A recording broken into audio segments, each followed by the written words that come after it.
Shalom saudaraku dikasih Tuhan. Kembali kita akan melanjutkan pelajaran The Secret of 1 Yohanes.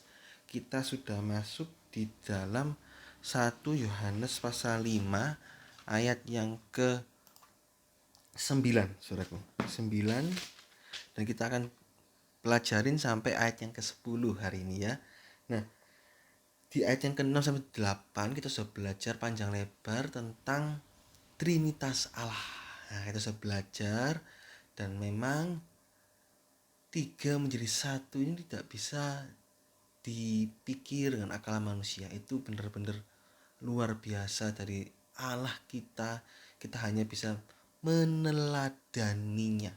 Bagaimana 3 menjadi 1, menjadi kebersamaannya, kekompakannya, sehati, sepikir, setujuan, satu hati. Itu saudaraku yang kita mau rindukan terjadi dalam persekutuan kita, dalam rumah tangga kita, dalam gereja lokal, bahkan sampai gereja global, tubuh Kristus global. Itu yang akan kita rindukan, yang kita harus rindukan, saudaraku. Nah, ke-9 dan ke-10 ini saya akan bacakan dalam terjemahan King James Indonesia. Kita akan belajar tentang kesaksian Allah tentang putranya.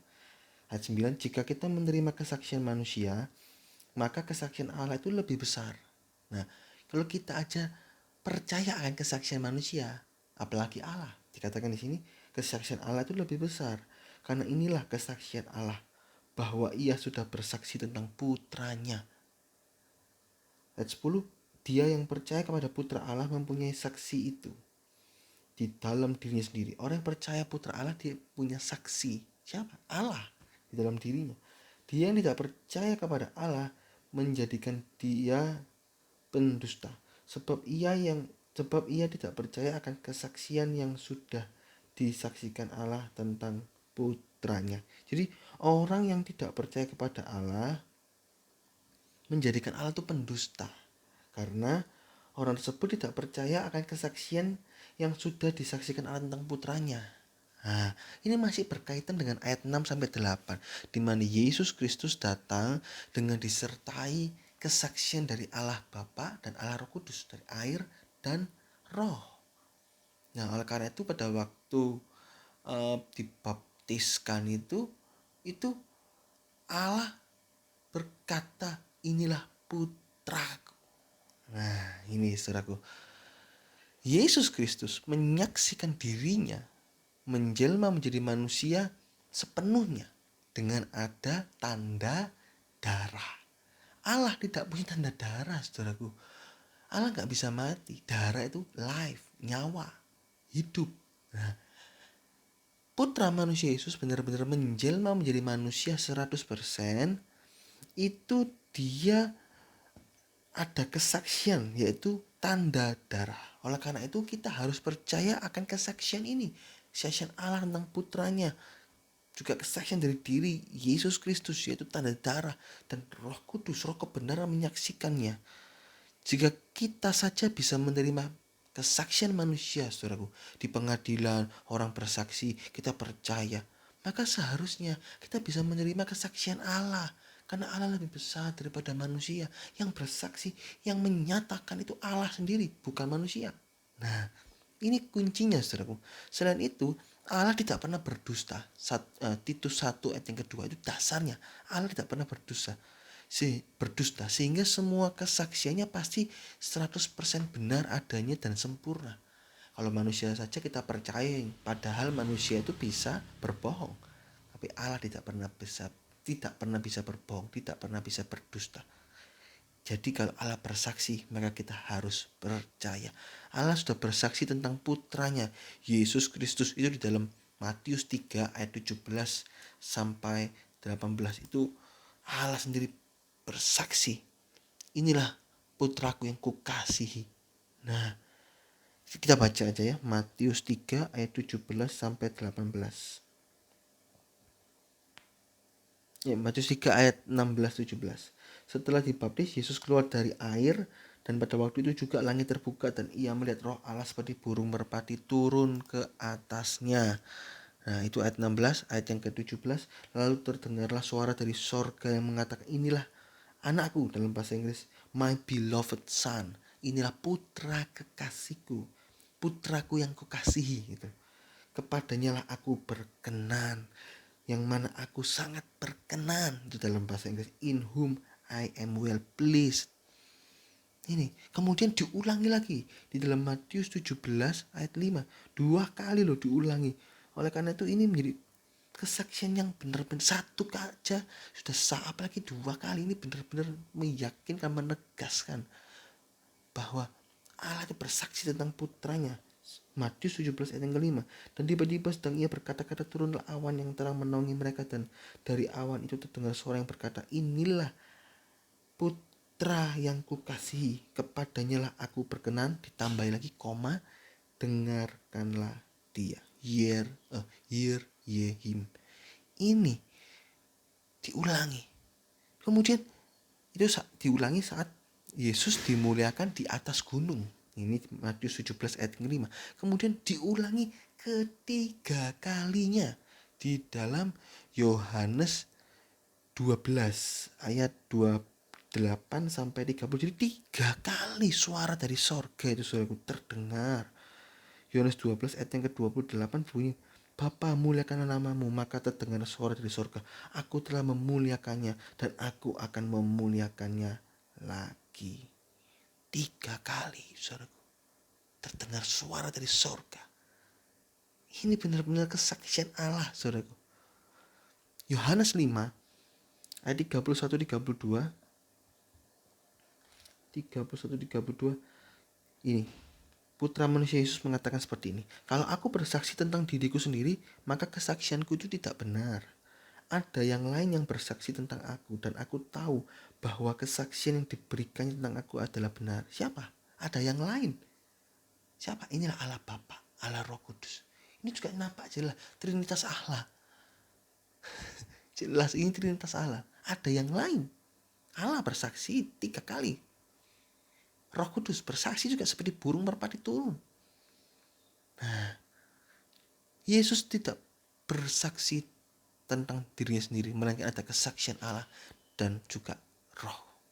Semuanya ini dialami oleh Rasul Yohanes. Rasul Yohanes melihat dan mendengar itu, sehingga dia menuliskannya. Kesaksian tentang Putra Allah ini benar adanya karena disaksikan oleh Allah sendiri. Yohanes tulis itu. Ini kesaksian dari Allah, bukan dari manusia. Jadi harus percaya. Ini saudaraku, ini ayat yang ke-9. Jika kita menerima kesaksian manusia, maka kesaksian Allah lebih besar. Jadi kita harus percaya dong, Allah lebih besar. Nah, ayat 10. Ayat 10 ini merupakan akibat orang yang percaya dan akibat orang yang tidak percaya akan kesaksian Allah. Nah, akibatnya apa? Orang yang percaya kepada Putra Allah, maka dia mempunyai kesaksian Allah yang membuat dirinya menjadi orang benar. Seperti yang sudah dijelaskan sebelumnya dalam 1 Yohanes 3 ayat 9. Juga di dalam 1 Yohanes 5 ayat 8 ada kesaksian. 3 kesaksian, yaitu darah, air, dan roh. Bapa, firman, dan roh. Ini kalau kita nggak percaya akan Putra Allah, akan Yesus Kristus sebagai juru selamat kita, maka kita nggak akan menerima kesaksian Allah. Tentu juga kita nggak akan menerima kesaksian roh. Tentu juga kalau kita nggak percaya Tuhan Yesus, kita juga tidak menerima kesaksian dari sang firman. Tanda darah, tidak ada tanda darah, tidak ada tanda air, tidak ada tanda roh. Ya maka kita nggak bisa jadi orang benar, saudaraku. Tidak bisa jadi orang benar. Jikalau begitu, maka kita masuk dalam neraka. Barang siapa tidak percaya Tuhan Yesus, binasa. Karena dialah satu-satunya jalan, kebenaran, dan hidup. Yohanes 14 ayat yang ke-6.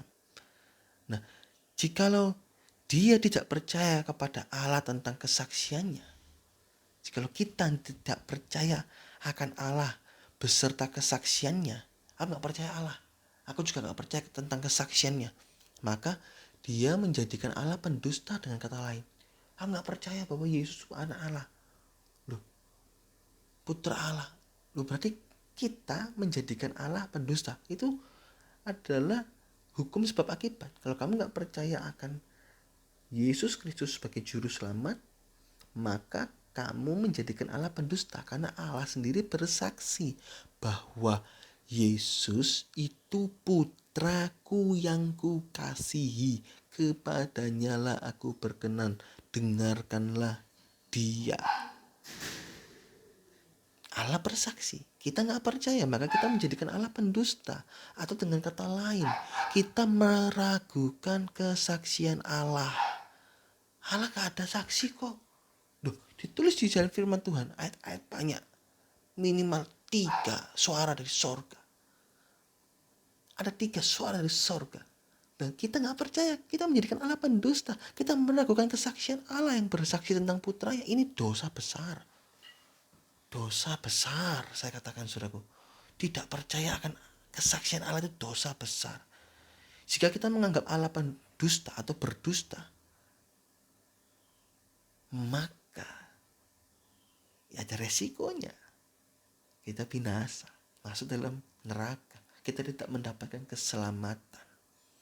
Nah, saudaraku, kalau manusia kita masih ragu, oke lah. Wajar lah. Memang harus seperti itu. Kita cek dan recheck, cross check. Oleh karena itu kan ada istilah cek, recheck, cross check. Karena manusia bisa salah, manusia terbatas. Malah bisa berbohong. Tapi kalau Allah tidak. Ini Allah yang bersaksi. Kalau kita meragukan, ini dosa besar. Oleh karena itu jangan pernah meragukan tentang kesaksian Allah. Jadi ayat 9-10 ditutup tentang Trinitas ini. Allah dong yang bersaksi. Masa kamu gak percaya? Itu ya di ayat 9. Dan ayat 10, sebab akibat kalau kamu tidak percaya, maka kamu menjadikan Allah pendusta. Kalau menjadikan Allah pendusta, kamu gak ada tanda darah, tanda air, tanda roh. Binasa. Gak ada keselamatan. Ya, ini arti dari ayat 9 dan 10. Nah, saya juga akan menjelaskan sedikit tentang putra dan anak. Saya akan tunjukkan saudaraku di dalam 1 Yohanes 5 ayat yang ke-9 dan 10. Di dalam terjemahan baru itu dikatakan anak. Tapi bahasa Inggrisnya adalah son. Son itu putra, anak itu lebih child. Nah, ada sedikit perbedaan di sini. Ini sedikit saya mau terangkan saudaraku supaya saudara kita lebih mengerti, kita lebih dalam lagi mengerti firman lebih enak. Meskipun ini minor, sangat minor. Ada istilah anak Tuhan, ya sudah minor lah, keliru-keliru sedikit minor. Saya sendiri pun juga karena sudah dari kecil diajari anak Tuhan tak boleh marah. Aku anak Tuhan tidak boleh marah. Nah, satu anak Tuhan pergi sekolah minggu. Nah, itu dari kecil ya. Jadi saya seringkali juga salah ucap. Gitu. Tapi ini saya akan berikan yang benar sesuai firman Tuhan. Terjemahan baru itu menggunakan kata anak. Sedangkan Alkitab bahasa Inggris menggunakan kata son atau terjemahannya putra. Bahasa Yunani juga berbeda. Anak, bahasa Yunaninya teknon dalam 1 Yohanes 3 ayat yang ke-7. Sedangkan putra, bahasa Yunaninya huios, H-U-I-O-S, huios. Dalam Matius 5 ayat 9, Lukas 6 ayat 5 dan lain-lain. Nah, perbedaan secara rohani adalah anak itu identik dengan masih kecil. Anak itu gambaran ya kecil, masih kecil. Sedangkan putra itu menunjukkan kedewasaan. Kata putra itu menunjukkan kedewasaan. Dalam Roma 8 ayat yang ke-14 mengatakan bahwa orang-orang yang dipimpin oleh roh Allah disebut putra-putra Allah. Saudara bisa cari search itu dalam bahasa Inggris King James Son. Itu putra-putra Allah. Ini son, anak Allah dalam bahasa Indonesianya terjemahan baru. Tapi sebetulnya bukan anak, tapi putra. Jadi orang yang dipimpin roh itu adalah orang yang dewasa rohani. Dia disebut putra. Putra itu berarti mau dipimpin roh. Putra berarti bisa tanggung jawab. Putra berarti bisa memilih apa yang baik dan benar. Kalau anak, identitas yang kecil, anak aku pengen main pisau, padahal nggak tahu pisau ini berbahaya atau tidak. Dipegang aja pisaunya, dimain gini-gini. Bahaya, saudara, kalau si anak kena tangannya, waduh bisa sobek tangannya. Anak tidak paham. Kalau putra lebih paham. Pisau ditaruh. Pisau, dia bisa pakai pisau untuk iris bawang, iris daging. Tapi anak pakai pisau, tak bisa iris bawang, iris daging. Kelihatannya bagus ya buat main pedang-pedangan. Ini perbedaan arti rohaninya, saudaraku. Nah, Yohanes 21 ayat yang ke-18 juga menjelaskan hal ini, yaitu orang yang dewasa rohani akan mau diikat dan diatur oleh Roh Kudus. Lihat kaitannya. Kalau kau masih muda, kamu berbuat seenaknya kemanapun kau mau. Tapi kalau kau setua, kau mengulurkan tanganmu dan kau akan dibawa ke tempat yang tidak kau kehendaki. Artinya di tempat yang daging dimatikan. Itu. Ada pilihan. Ujian tidak bisa menyontek atau tetap jujur walaupun nilainya kurang. Roh Kudus akan mengarahkan. Tetap jujur walaupun salah, walaupun nilainya kurang daripada harus nyontek. Itu yang dinamakan tempat yang daging tidak suka. Kalau daging sukanya apa? Nyontek aja. Tapi kalau keinginan roh, tidak boleh nyontek. Harus jujur, taat. Nah, ini saudaraku. Itu ciri-ciri putra. Mau dipimpin roh, dewasa rohani. Kalau anak, tidak. Seenaknya sendiri anak. Nah, kitab Injil Lukas itu paling banyak menggunakan kata Son of Man, putra manusia. Oleh karena itu saya sering sebut kata putra manusia Yesus. Putra manusia Yesus. Memang saudaraku, putra manusia Yesus dalam dunia ini sebagai manusia sepenuhnya. Tetapi memiliki kedewasaan rohani yang penuh. Huios, putra. Ya, dia tidak pernah berbuat dosa seumur hidup satu kali pun dalam Ibrani 4 ayat yang ke-15. Oleh karena itu, kita pun juga harus bertumbuh dari bayi, kanak-kanak, kemudian menjadi putra Allah dengan hidup penuh dan dipimpin oleh Roh Kudus. Jadi istilah Allah Bapa dengan putra. Ya, kalau Tuhan dengan umatnya, ya, dengan hambanya, Tuhan hamba. Ya, maka dari itu hamba Tuhan. Itu ya minor, tapi biasanya seperti itu. Anak Tuhan enggak. Anak Allah. Son of God, putra Allah, bukan son of Lord. Lord itu Tuhan. Bukan. Son of God. Children of God. Ada child, juga anak-anak teknon. Nah, children of Lord enggak ada. Ya. Jadi ini sedikit supaya kita mengerti term-term Alkitab, istilah-istilah Alkitab, supaya kita lebih jelas. Kayak kemarin video sebelumnya saya sudah terangkan tentang darah Yesus.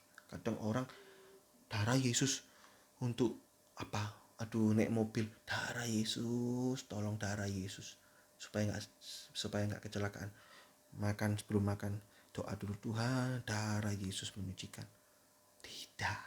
Tidak seperti itu. Darah Yesus tidak dibuat untuk menyucikan makanan, tapi untuk menyucikan dosa. Siapa yang menyucikan makanan? Cukup dalam kuasa dalam nama Yesus. Itu.